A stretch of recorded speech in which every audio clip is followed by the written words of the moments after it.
Damodra devotional ఛానల్కు స్వాగతం. వసంత పంచమి అంటే ఏంటి? ఆ రోజున సరస్వతీదేవిని ఎందుకు పూజిస్తాము?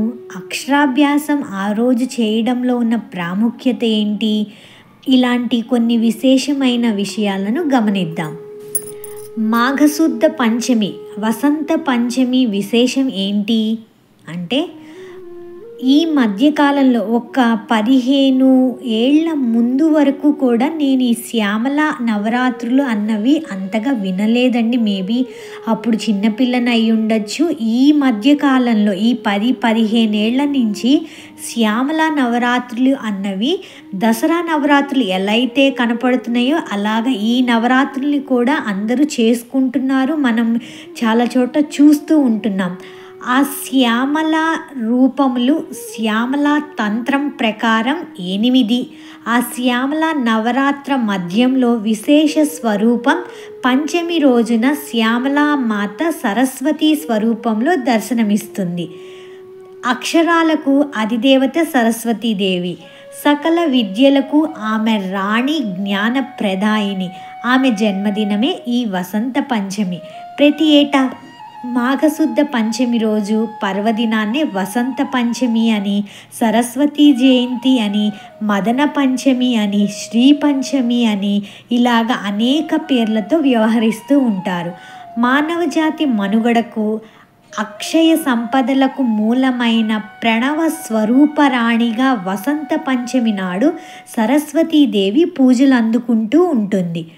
యా కుందేందు తుషారహార ధవళా యా శుభ్రవస్త్రాన్వితా అంటూ తల్లి నిన్ను తలంచి, సరస్వతీ నమస్తుభ్యం వరదే కామరూపిణి విద్యారంభం కరిష్యామి సిద్ధిర్భవతు మే సదా అంటూ ఎన్నో విధాలుగా మనతో ప్రార్థనలు అందుకుంటూ ఉంటుంది. మాకు చిన్నప్పుడు స్కూల్లో అండి ఈ యాకుందేందు తుషారహార ధవళ ప్రతిరోజు ఇంకా నోటికి వచ్చేయాలన్నమాట. స్టార్టింగ్ ప్రేయరే ఇది ఉండేదన్నమాట.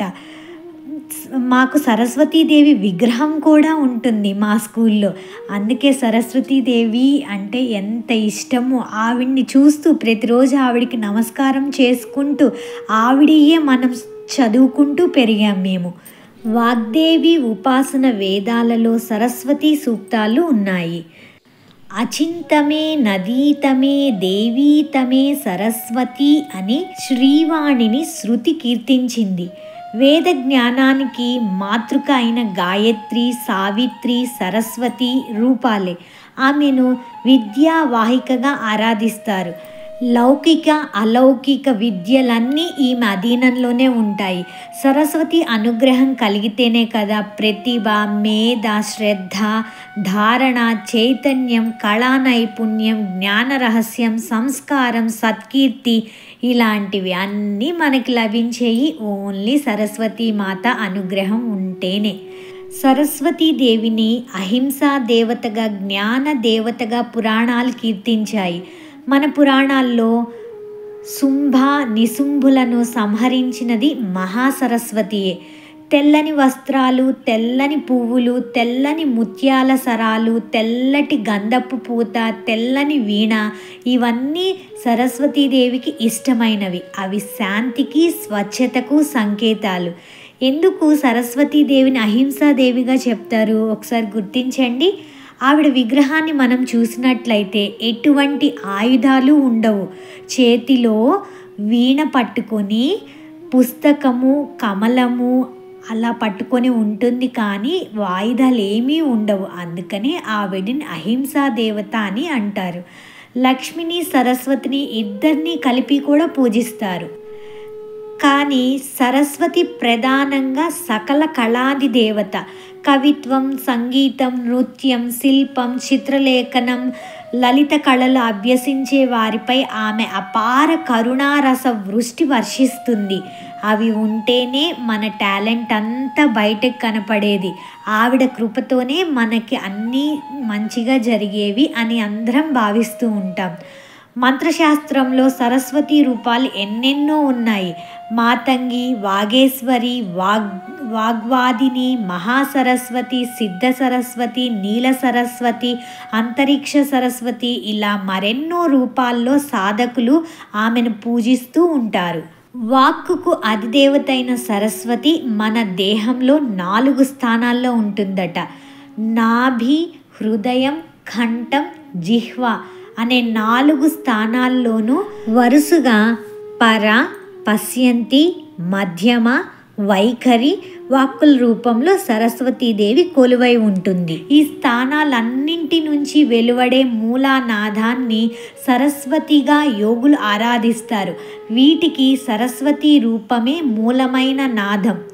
ఇప్పుడు ఒక ఎగ్జాంపుల్ ఉందనుకోండి. ఇప్పుడు నేను మాట్లాడుతున్నాను, ఆ మాట పెదాలు కదులుతున్నాయి, కానీ మాట కనపడుతుందా బయటికి? కనపడదు కదా. అది 4 స్థానాల్లో ఉంటుంది. ఆ మాట మనకి బయటికి రావాలంటే నాభి నుంచి, హృదయం నుంచి, కంఠం నుంచి, నాలుక నుంచి బయటికి వస్తుంది. ఈ 4 స్థానాల్లో కూడా సరస్వతీదేవి కొలువై ఉంటుంది.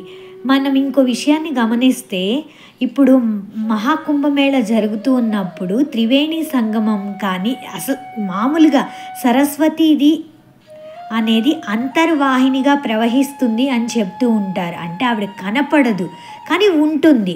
ఇప్పుడు ఇక్కడ కూడా అంతే. మనం వాక్కు పలుకుతున్నాం, శబ్ద తరంగాలు బయటికి వస్తున్నాయి, నా మాట మీకు వినపడుతుంది, కానీ ఆవిడ కనపడదు. అంతర్వాహినిగా, అంతరంగంగా ఉంటూ మనందరికీ కనపడకుండా ఎంతో టాలెంట్ని బయట పెట్టగలిగే శోభ ఆ సరస్వతీదేవికి మాత్రమే ఉంది. సరస్వతి హంసవాహిని. హంస నీటిని విసర్జించి పాలను స్వీకరించినట్లే చెడును త్యజించి మంచిని స్వీకరించాలని ప్రబోధిస్తుంది అక్షరాది దేవత అయిన సరస్వతీదేవి. ఆమె మనలోని ఆత్మజ్యోతికి ప్రతీక. సరస్వతీ భక్తులు పరాశక్తిని శారదా రూపంలో దర్శించి ఆరాధించి సృష్టి చేసే శక్తిని బ్రహ్మ పొందగలిగాడు. వాల్మీకి మహర్షి రామాయణం రచించారు కదా. వాల్మీకి నుంచి వ్యాస మహర్షి శారదా దీక్ష స్వీకరించి వేద విభజన చేయగలిగాడు. భారత, భాగవత, బ్రహ్మ సూత్రాది రచనలు చేయగలిగాడు. అష్టాదశ పురాణాలను కూడా రచించగలిగాడు. అలాగే బృహస్పతి కూడా విద్యాసిద్ధి కోసం గీర్వాణినే అర్చించాడు. గీర్వాణి అనేది సరస్వతీదేవికి ఉన్న వేరొక పేరు అంతే. మహాపండితునిగా పేరు పొందిన ఆదిశేషుణ్ణి భూదేవి జ్ఞాన రహస్యాలు బోధించమని కోరితే అతడు శారదను ఆరాధించి శాస్త్ర జ్ఞాన రహస్యాలు గ్రహించి భూమాతకు చెప్పగలిగాడు. సర అంటే ప్రవాహం అని అర్థం ఉంది, కాంతి అని కూడా అర్థం ఉంది. మన జీవితాన్ని జ్ఞాన కాంతి మంతం చేసే మాతృశక్తి సరస్వతీదేవి.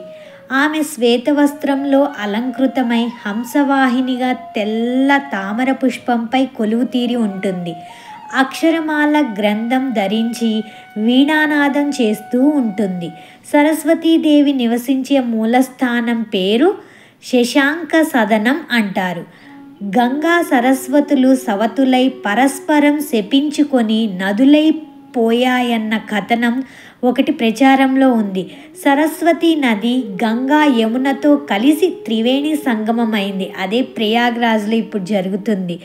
ఈ వసంత పంచమి నాడు ఏ విధంగా సరస్వతీదేవిని ఆరాధించాలనే విధి విధానాలను శ్రీ మహావిష్ణువు నారదునికి వివరించినట్లు దేవీ భాగవతంలో చెప్పబడుతుంది. అలాగే చండీ సప్తసతి, బ్రహ్మపురాణం ఇలాంటి అనేక వాటిల్లో కూడా గ్రంథాల పలుకుల తల్లి అయిన సరస్వతీదేవి వ్రత ఉద్యాపన విధానాలను తెలియజేస్తూ ఉన్నాయి. పెరుగు, వెన్న, పేలాలు, తెల్ల నువ్వు ఉండలు, చెరకు, పటిక బెల్లం, తేనె, తెల్ల చందనం, తెల్లని పూలు, తెల్లని వస్త్రం, పాలకోవా, ముల్లంగి, పంచదార, కుడుములు, పండ్లు, టెంకాయలు తల్లికి సమర్పిస్తారు. ఎన్ని ఆరగింపులు ఉన్నాయో చూడండి. మనకి ఏది నచ్చితే అది పెట్టచ్చు. ఇక్కడ అవి ప్రత్యేకంగా తల్లికి సమర్పిస్తారని చెప్తున్నారు. ఓం ఐం హ్రీం సరస్వత్యై నమః. వసంత పంచమిని విద్యారంభ దినంగా బ్రహ్మ వైవర్త పురాణం అభివర్ణించింది. ఆ తల్లి బీజాక్షరం ఐం, ఆమె మూలమంత్రం ఓం ఐం హ్రీం సరస్వత్యై నమః. మనం ఏదైనా మంచి మాట పలుకుతున్నామంటే ఆ తల్లి చలువే. సంపదలకు, కీర్తికి, పదోన్నతికి, మనుగడకు అన్నింటికీ ఆమెను అర్చించాల్సిందే. ఇప్పుడు ఈరోజే విశేషంగా అక్షరాభ్యాసం ఎందుకు చేసుకుంటారు అంటే, ఇప్పుడు మనకు ఉందనుకోండి, ఎవరైనా మనకి గిఫ్ట్ ఇచ్చారనుకోండి, ఏదో ఒకరోజు ఇచ్చామనుకోండి, మనం ఆ గిఫ్ట్ మర్చిపోతాం, వాళ్ళు ఏదో ఇచ్చారులే అని. అలాగే గృహప్రవేశానికో, పెళ్ళిళ్ళకో, రాకపోతే ఏదైనా మ్యారేజ్ డేకో అలా ఇస్తే ఏం చేస్తాం, మనం ఆ గిఫ్ట్ని గుర్తుంచుకుంటాం. అలాగా ఈరోజు అన్నది ప్రత్యేకంగా ఒక రోజున మనం అక్షరాభ్యాసం చేశాము అంటే ఆ రోజుకి ఎంతో కొంత విశిష్టత ఉంటేనే కదా మనం చేసేది. అసలే ఈ మాసం మాఘమాసం అంటే సూర్యభగవానునికి ఎంతో ప్రీతికరమైన మాసం. దాంట్లోనూ పంచమి అంటే సరస్వతీదేవి పుట్టినరోజు. ఈ మాసంలోనే మనకి మహాశివరాత్రి అంటే ఆ శంకరుని, ఈశ్వరుని ఆశీస్సులు, ఇటు సూర్యుని ఆశీస్సులు, శంకరుని ఆశీస్సులు, సరస్వతి ఆశీస్సులు అన్నీ ఆ చిన్న బుడతడికి, ఆ చిన్న పిల్లవాడికి లభిస్తాయి. అందుకే ఈ రోజున మనం అక్షరాభ్యాసాన్ని విశేషంగా జరుపుకుంటూ ఉంటాం. సూర్యుని ద్వారా ఆ బిడ్డకి ఏం కలుగుతుంది, బుద్ధి, ఆరోగ్యం అన్నవి కలుగుతాయి. అలాగే శంకరుని ద్వారా ఆ బిడ్డకి ధారణాశక్తి కలిగిస్తుంది. అలాగే సరస్వతి ద్వారా పూర్తిగా అవగాహన అనేది కలుగుతుంది, అంటే అక్షరాలు వంటబడతాయి. అందుకే చూడండి, ఒక సామెత ఉంటుంది, వాడికి పొట్ట పోస్తే అక్షరం ఒక్క రాదురా అని చెప్పి. అలా కాకుండా అక్షరాలు మనకి వంటబడతాయి. అందుకనే ఈ విశిష్టమైన రోజుని జరుపుకుంటూ ఉంటారు. సరే జరుపుకోవాలి కదా అని చెప్పి ఏదో ఆ బాసరకో రాకపోతే శృంగేరికో అలాగే వెళ్ళి పర్టిక్యులర్గా చేసుకోవాలని ఏమీ లేదండి. మన ఇంట్లో రాకపోతే మన దేవస్థానంలో ఎక్కడైతే అక్కడ విశేషంగా 10 మంది ఆశీస్సులు తీసుకుంటూ అక్షరాభ్యాసాన్ని నిర్వహించిన మనస్ఫూర్తిగా ఏదైనా సరే మనస్సులో మంచిగా ఆలోచనలతో మంచిగా చేసుకుంటే ఆ శృంగేరిలో చేసుకున్న, ఆ బాసరలో చేసుకున్నంత ఫలితానికంటే ఇంకా ఎక్కువే రావచ్చు. ఎంతసేపటికి మనలో పవిత్రత అన్నది ఉండాలి. ఇంకా సౌందర్య లహరిలో ఒక 3 శ్లోకాలు సరస్వతీదేవి గురించి విశేషంగా వివరించారండి. ఆ 3 శ్లోకాలు కూడా మనలోని వాక్చాతుర్యాన్ని, సృజనాత్మకతని, సార్థకతని పెంచుతాయి. వాటిలో ఉన్న బీజాక్షరాలు ఏంటి, ఇలాంటి విశేషణాలని రేపు చూద్దాం. సర్వం శ్రీకృష్ణార్పణమస్తు.